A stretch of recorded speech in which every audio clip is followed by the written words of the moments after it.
వాళ్ళ విమర్శాత్మకంగా మళ్ళీ మాట్లాడడం, అంటే వాళ్ళ రెండు నాలుకల ధోరణి అంటే బీఆర్ఎస్ వాళ్ళదనేది చెప్పక తప్పట్లేదు.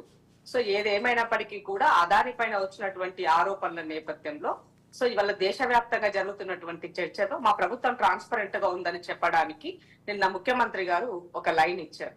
సో ఏదేమైనప్పటికీ కూడా ఒక బాధ్యతాయుతమైనటువంటి పొజిషన్ లో ఉన్నటువంటి కాంగ్రెస్ పార్టీ, ప్రధాన ప్రతిపక్షంలో ఉన్నటువంటి రాహుల్ గాంధీ గారికి మేము ఎప్పుడూ కూడా ఆయనకి ఏమంటారు, తెలంగాణ ప్రభుత్వం ఈ రాష్ట్రంలో ఉండి ఆయనకి చెడ్డ పేరు తెచ్చే పని ఎప్పుడూ కూడా రేవంత్ రెడ్డి గారు చేయరు అన్నది సుస్పష్టమైంది నిన్న చెప్పినటువంటి స్టేట్మెంట్ తో. అంటే ఈ రాష్ట్రంలో వచ్చేటువంటి అభివృద్ధి నేపథ్యంలో అతను కంపెనీలు పెడతాను, మేము ఇక్కడ స్కిల్ డెవలప్మెంట్ చేస్తున్నామని అదాని గారు వచ్చినప్పుడు ఎవరైనా పెట్టుబడులు పెడతాము అన్నప్పుడు మనము దాన్ని అభివృద్ధి నిరోధకాలుగా కాకుండా దాన్ని ఏ యాంగిల్లో తీసుకోవాలి అంతవరకే మనం ఆలోచించాల్సిన అవసరం ఉంది. సో ఆ నేపథ్యంలో ముఖ్యమంత్రి గారు ఆ రోజు ఆ నిర్ణయం తీసుకున్నారు. దాని నేపథ్యంలో వాళ్ళ యొక్క ఒక అడుగు ముందుకేసి మూవ్ ఆన్ అయ్యారు. ఇచ్చిన డే 1 నుంచి కూడా పొద్దున్న లేస్తే రాహుల్ గాంధీ గారు ఒక మాట చెప్తారు, రేవంత్ రెడ్డి గారు ఒక మాట చెప్తారు.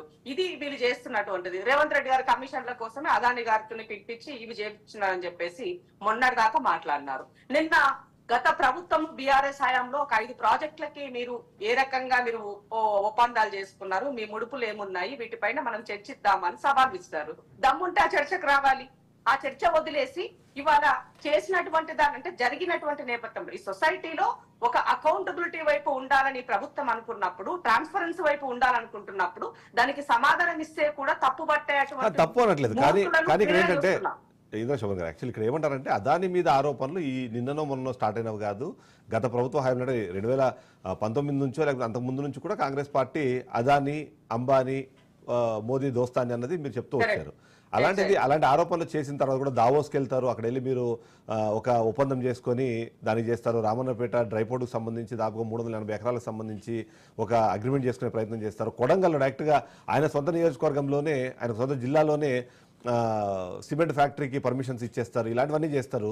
కానీ ఢిల్లీకి వెళ్లే ముందు అక్కడ పార్లమెంట్లో దీనికి సంబంధించి పెద్ద స్థాయిలో డిస్కషన్ జరుగుతున్నప్పుడు ముందు మాత్రమే ఎందుకు మీకు జ్ఞానోదయం అయింది అన్నది వాళ్ళ ప్రశ్న.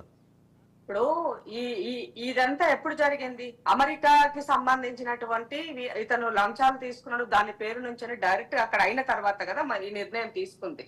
అంతకన్నా ముందు ఏముండింది? సో దేశవ్యాప్తంగా జరిగేటువంటి దాంట్లో ఎక్కడ అదాని ఉంటే దేశంలో కాదు ఇతర దేశాల్లో కూడా అదానికి పెట్టుబడుల కోసము ప్రధానమంత్రి గారు పనిచేశారని కదా మనం మాట్లాడుకున్నది. శ్రీలంకకు సంబంధించినటువంటిది ఏముండింది, అమెరికాకు సంబంధించినటువంటిది ఏముండింది, ఇవన్నీ ఉటంకిస్తూ కదా మాట్లాడింది రాహుల్ గాంధీ గారు. సో ఆ నేపథ్యంలో ఉన్నటువంటి దాంట్లో బీజేపీ యొక్క పెద్దల యొక్క పూర్తి అండదండలు ఉండడం ద్వారానే అదాని గారు ఆ స్థాయికి వెళ్ళిపోయినారు. మిగతా వాళ్ళు ఎందుకు అవుతలేరు? సో ఇందులో వాళ్ళ భాగస్వామ్యం ఉన్నది కాబట్టి వీళ్ళకి తిరిగి వాళ్ళ పార్టీకి గాని వాళ్ళ పెద్దలకు గాని ముడుపులు అందుతున్నాయని రాహుల్ గాంధీ గారు చెప్పారు.